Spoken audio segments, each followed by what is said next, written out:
So I want to keep this a little informal. So if I'm speaking, anytime you want to ask me questions, just go right ahead and ask questions. I had to speak at Rotor the other day, and I was a little nervous because it was just me talking. So by all means, stop me if you have questions or anything like that. So the name of my book is called Dark Bayou. This is my first novel, and it's a little supernatural thriller. It's set in Abbeville, Lafayette area. And there's a key scene in the book that takes place on Lake Martin in Breaux Bridge. It's the story of Lee Benoit. She is a young 20-something who went to Los Angeles after her father passed away. No, this is not an autobiography. Sounds familiar. It is not an autobiography, but obviously there are some things that you write what you know, basically. So she moves back to take care of her orphan niece, Lila, after her brother and her sister-in-law pass away.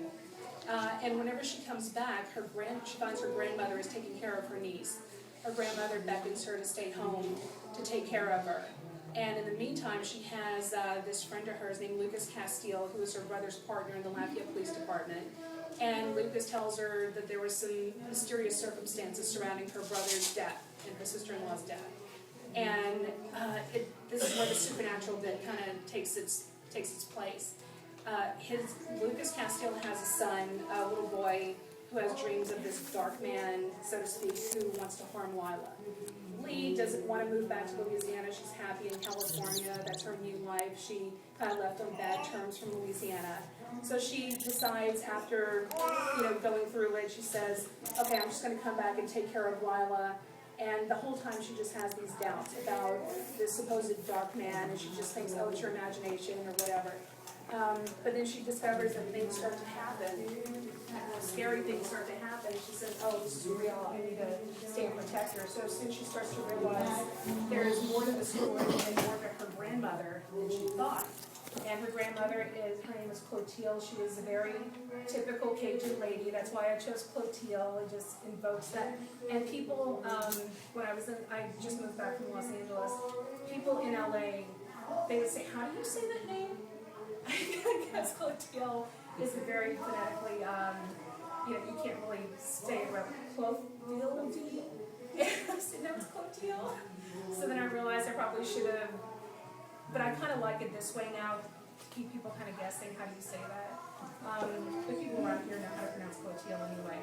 So she's a very feisty, elderly Cajun woman, and some people will recognize my grandmother in the book. In fact, my mom's sitting right over there, and she said, that's your grandmother, isn't it? He's sitting next to us.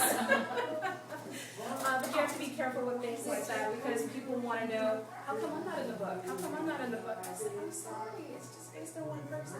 The only name that I use in the book out of people I know is my niece Lila, and that is the name of Lee Benoit's niece. So yeah, it's a nice little supernatural tale, and it deals, without trying to give too much away, it deals with the traiteurs, with the faith healing, somewhat, albeit exaggerated. People will tell me that they like it a lot, and it's just enough of a fright to keep you up at night, but not enough to where you won't sleep. I just finished writing the second book. It's called Dark Carnival. There's a little tease for Dark Carnival at the end of this book. And that one's in the editing process right now, so I hope to have that one published very soon. As far as the publishing goes, whenever I finished writing it, I tried the traditional route, trying to find an agent and everything. I had a friend in Los Angeles named James. James's mother, her name is Betty Kelly Sargent, and she has her own editing company. And she used to do the book reports for CNN. She edited for Elmore Leonard and a score of other authors. And he said, well, I'll talk to my mom for you, my friend James. So she got back in touch with me. She said, why don't you send me the first chapter and a synopsis of your book? So I did just that. And she says, I think you really have something here. Let me give you my name. Let me let you use my name. And you can try contacting these agencies. So I tried. And all of them said the same thing. We're not taking on new authors because of the economy. And they're trying to deal with the authors they already have. In the meantime, book sales are hurting for other publishing companies because mostly for ebooks. That's the biggest thing right now is electronic books.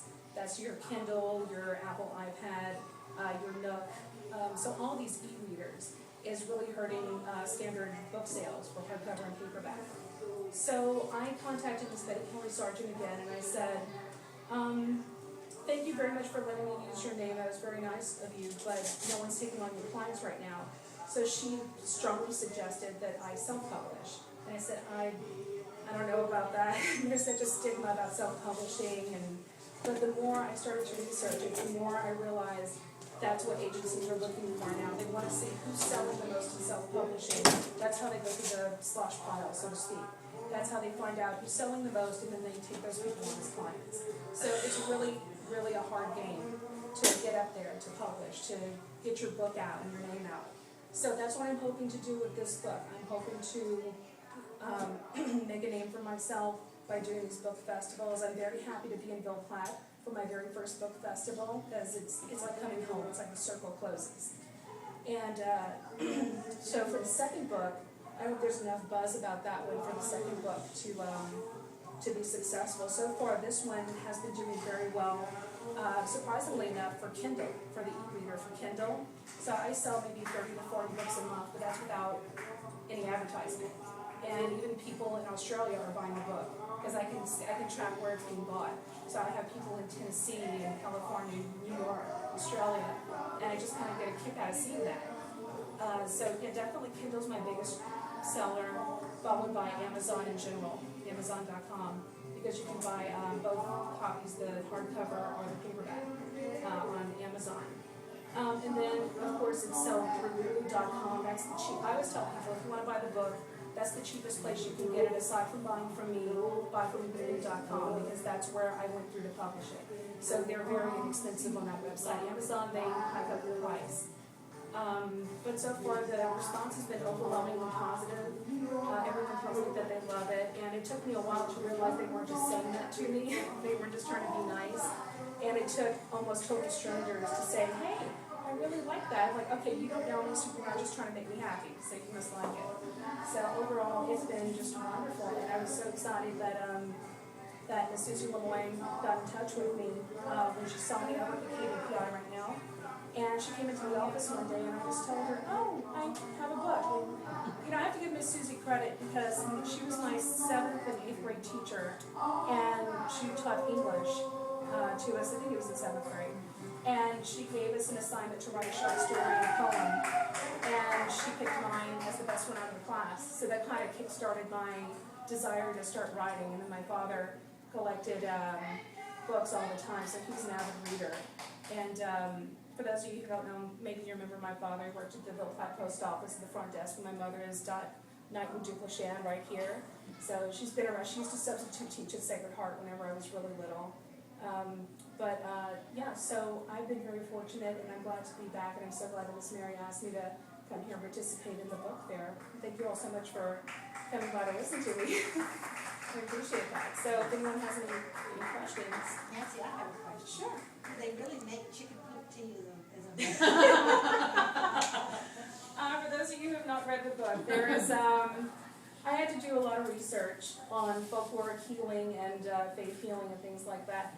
And I did find one book where a cure for, I think it was strep throat that I have in the book, was you take feces from a chicken coop, you make a little tea out of it. You have to strain it. When I first read that, I went, and I said, I have to put that in the book. So sure enough, I did, and so there's a running joke in the book about chicken poo tea. So yes, apparently that is real.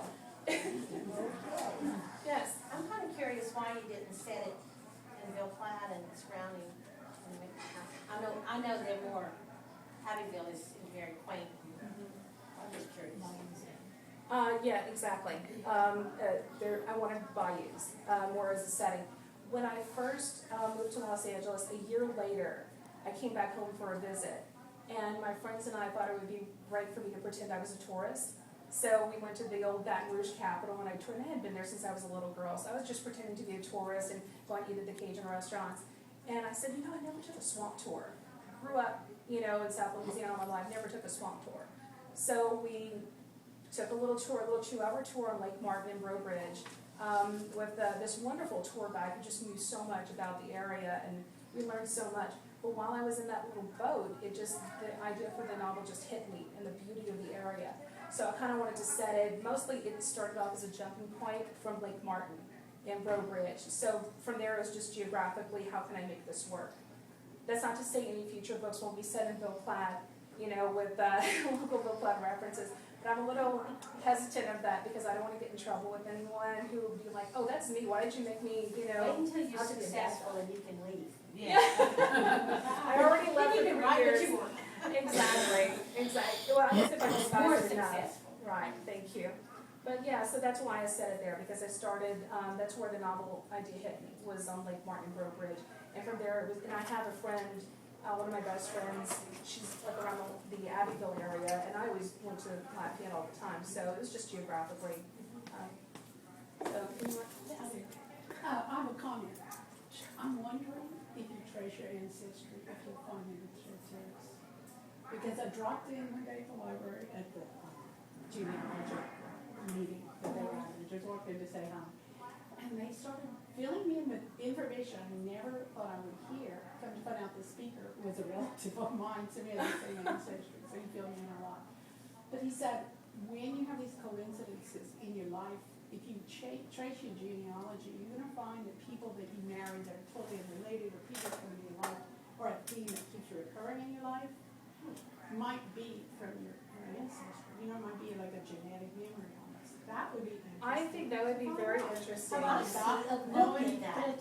I do. No, but I heard of it, not my family. No, I see a book that idea. I think that's a great idea. Do you take these characters? Supernatural. Well, there's a lot of bloodline with these characters. Like I said, obviously the traitor is very exaggerated because it's fiction after all. So they can do more than I was on that little Bayou tour. I'm like, I have a question. yes. Which grandmother was this you heard about? Yeah. It wasn't my mom. No. It was Mama Jenny. Really, I didn't hear that. Same with me. That's why I didn't believe it when I heard Is that on the Duplechain song? Oh, yeah, but when Miss Ella would get on that telephone, I'd take it like a hotline. She could have been picking up. It wasn't her. Well, that's another reason why I decided to name Lee Benoit, because my father's mother was a Benoit. So I thought, well, if there's any truth to that, let me just make her a Benoit. And plus, that is a very, local last name. So that's where I get it from. Give me chills. Oh. Wait till you read the book. Should I read it Oh, late yeah. at night or no? Some people don't have a problem with reading it later. I don't think it's that scary, to tell you the truth. But I have one cousin who doesn't want to read it because she's a chicken, so she... Who's that now? I'll tell you later. So if anyone else has... I'd like to ask a question. Sure.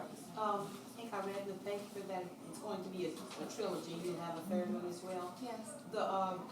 You use the same characters throughout. Yes, I do. And the second book is going to be set in New Orleans. It's Dark Carnival, so obviously there's going to be a Mardi Gras theme in it. But I still have some of these characters, I won't say who dies, so not all of them make it to the next book. So you'll have to read this one to find out who lives and who dies. But I'll just say this, not all the characters make it to the next book. But yeah, most of them do. And I had a lot of fun writing the second book because I have these new characters that I've just fallen in love with, and they're all the New Orleans crowd. So I'm having a lot of fun with that when I just started writing the third one. I have a question about the writing process. Many authors that you hear talk, they say, well, I didn't know what was going to happen when I wrote this book. It's like these characters just took on their own life, and something that's so strange. But did you find that? Yes. Yes. I generally plot it out. I like to have a little roadmap, but I leave enough. I don't include a lot of details whenever I'm making my little roadmap, as I like to call it. I know what my destination is going to be, but I don't know a lot of the details. And then when I start to find, oh, this character is really good, they do take a life onto themselves, and you start to realize, oh, this shouldn't happen that way, this should happen this way. And I did change many things along from my original idea. And even into the second book that I just finished, something actually surprised me in there when I actually started writing it, and I said, oh, that is so much better this way. And I just started to let them kind of take on a life of their own. I find that fascinating. I think it helps. I I don't know, I think a lot of authors like have a multiple personality thing going on to keep track of all this. I'm even thinking like a psychic or somebody's like projecting these thoughts into your head. Yeah, You know? I think it's just all your It's creative process. I like that, I like that. She lives next door to me. It's got fun on our neighborhood. Do you read? Like, I catch you. You know, because I do when I'm reading. Is that what you do? some of them, it depends on how bad the character was. Yeah.